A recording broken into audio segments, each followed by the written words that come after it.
बिस्मिल्लाहिर्रहमानिर्रहीम। अस्सलाम वालेकुम दोस्तों, आज मैं आपके साथ 10 ऐसी चीज़ें शेयर करूंगा जो आपको इम्तिहान में बहुत मदद देंगी और उनके ना करने से आपको बहुत ज़्यादा फ़ायदा होगा। क्योंकि मेरा ख़ुद भी ताल्लुक़ एजुकेशन से है, तालीम से है, तो लिहाजा इन चीज़ों को मैंने बड़े गौर से देखा है, करीब से देखा है और इन चीज़ों को अपने लिए भी फ़ायदा मंद पाया है। तो मैं ये चाह रहा था कि आपके साथ भी शेयर करूँ। पहली बात ये है कि जब भी इम्तिहानात करीब हों तो आप उसकी टेंशन ना लें।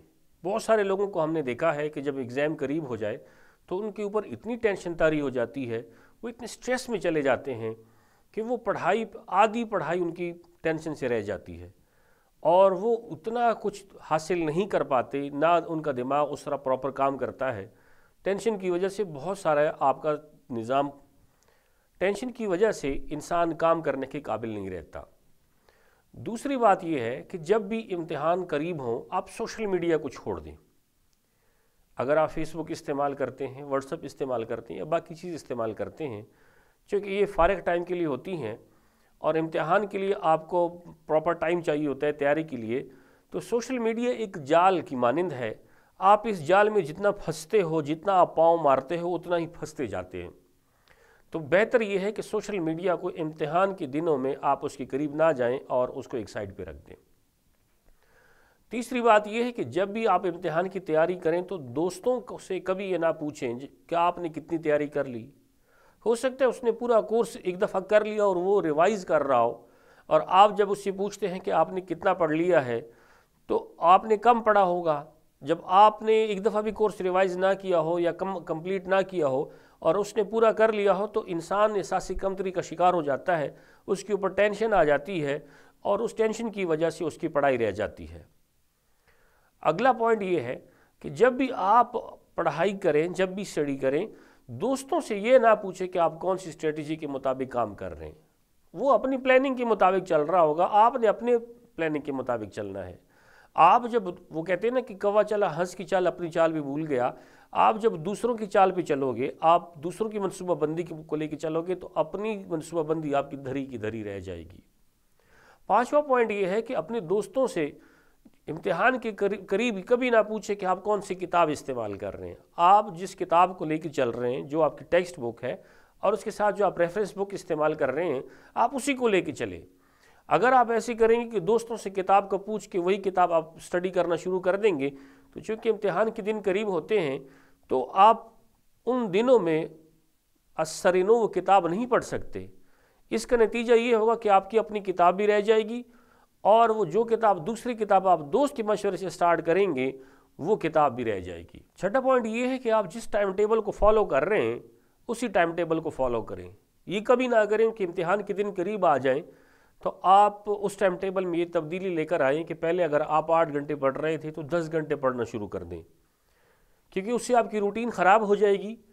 और चूँकि आप 8 घंटे के आदी थे और आपने 10 घंटे जो है अपने आप को टाइम देना शुरू कर दिया, तो उसका नुकसान ये होगा कि आप फटीग महसूस करेंगे, थकावट महसूस करेंगे और आपका जिस्म 10 घंटे के साथ आपके साथ फिट नहीं बैठेगा।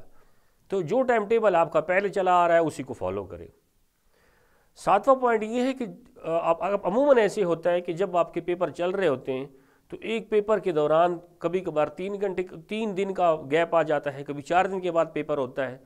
तो अक्सर लोग ये करते हैं कि वो जब पेपर से फारिग हो जाते हैं तो अगले पेपर में 3 दिन का गैप है या 4 दिन का गैप है, तो वो ये सोचते हैं कि चलो इसमें तो अभी दिन काफ़ी पड़े हुए हैं, तो रिलैक्स हो जाते हैं। नुकसान ये होता है कि वो 1 दिन 2 दिन पढ़ते नहीं हैं और जब एक दिन रह जाता है पेपर में तो वो पूरा कोर्स उसने 1 दिन में पढ़ना होता है, तो फिर उसके लिए वबाल जान बन जाता है।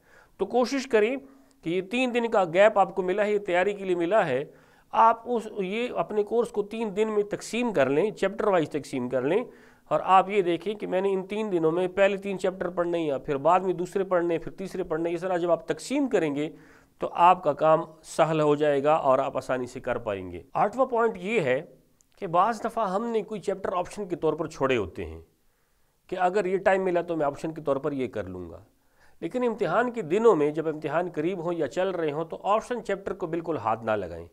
जो चीज़ें आपने तैयार की हैं उसको फोकस करें, उस पर काम करें और उसको दोबारा तैयार करके इम्तिहान में चले जाए। ऑप्शन में जब हम आते हैं तो चूँकि वो हमने पहले पढ़ा नहीं होता, ऑप्शन के तौर पर रखा होता है, तो एक तो टाइम टेकिंग हो जाता है, हमसे टाइम भी ले लेता है और उसकी तैयारी भी सही नहीं होती, टेंशन की वजह से हमारा काम भी बढ़ जाता है। 9वां पॉइंट ये है कि इम्तिहान को इम्तिहान लेकर चलें। अगर इम्तिहान के दिनों में आप खेलना बंद कर देंगे, आप सही नींद नहीं लेंगे, तो आप बीमार पड़ जाएंगे और आपकी नींद पूरी नहीं होगी, बीमार पड़ जाएंगे तो फिर वो आपसे काम सही नहीं होगा। 10वां पॉइंट ये है कि आप खुराक अपनी प्रॉपर लें, कोशिश करें कि घर में जो चीज़ तैयार है वो आप खाएं, या अगर आप हॉस्टल में रह रहे हैं तो हॉस्टल में जो चीज़ पकी हुई है वो खाएं, बाहर से कोशिश करें कि आप ना खाएं ताकि आपकी सेहत बरकरार रहे। और सबसे मज़ेदार और आखिरी पॉइंट ये है कि जब भी आपका पेपर हो, घर जब आ जाएं, अगले पेपर से पहले उस पेपर की पोस्टमार्टम ना करें। जो आपने पेपर में किया वो किया, आप टेंशन लेंगे उसका पोस्टमार्टम करेंगे, उसके बारे में सोचेंगे, तो आपका अगला पेपर मुतासिर होगा, क्योंकि एक पेपर जो आप दे चुके हैं वो तो दे चुके हैं, पोस्टमार्टम करने से उसका कोई फ़ायदा नहीं है। खुद जिएं, दूसरों को जीने दें। जज़ाकल्लाह।